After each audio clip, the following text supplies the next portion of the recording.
来，乡亲啊，继续来看这个南北整合，中期尾也是破局了。所以国民党早起开中常会来宣布，着侯友宜的副手是中共的董事长，嘛是战斗蓝的代表赵少康。会后两个人到中选会登记参选。赵少康选过立委，选过市长，让29年搁出来拼选战。伊讲，伊也是真希望南北会当来合作，但是事与愿违，都是事实甲愿望互相来违背，所以伊才决定出来选。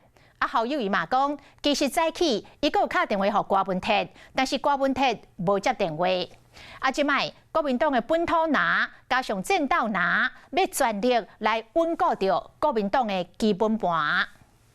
最有战斗力的赵少康副总统参选人。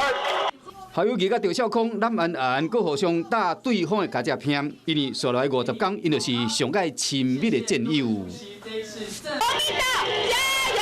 国民党团结！南北合作破局，国民党赶伫登记截止日推出侯赵配赵少康，经过29年后，阁参加选举。其实是我自己找少康兄的，一个姓侯，一个姓赵，侯跟赵叫做好兆头。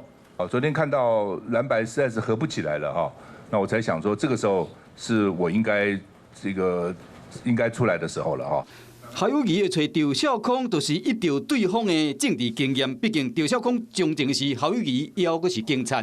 赵少康捌做过3届立法委员、2届台北市议员。1992年是环保署的署长，以无党籍身份参选到台北县的立委。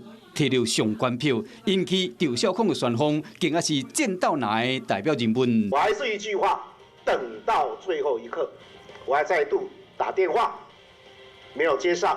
其实透早侯友宜打电话找郭文铁，不过对方无接，或者个侯友宜、赵少康联手成为定局。我正式发出全党动员令，大家团结一致，全党支持侯友宜。朱立伦发出动员令，本土拿加上战斗拿，先全力顾基本盘。Hello， 我是谢嘉璇。想要掌握最及时的新闻资讯吗？赶快订阅、按赞、开启小铃铛，锁定华视新闻 YouTube 频道。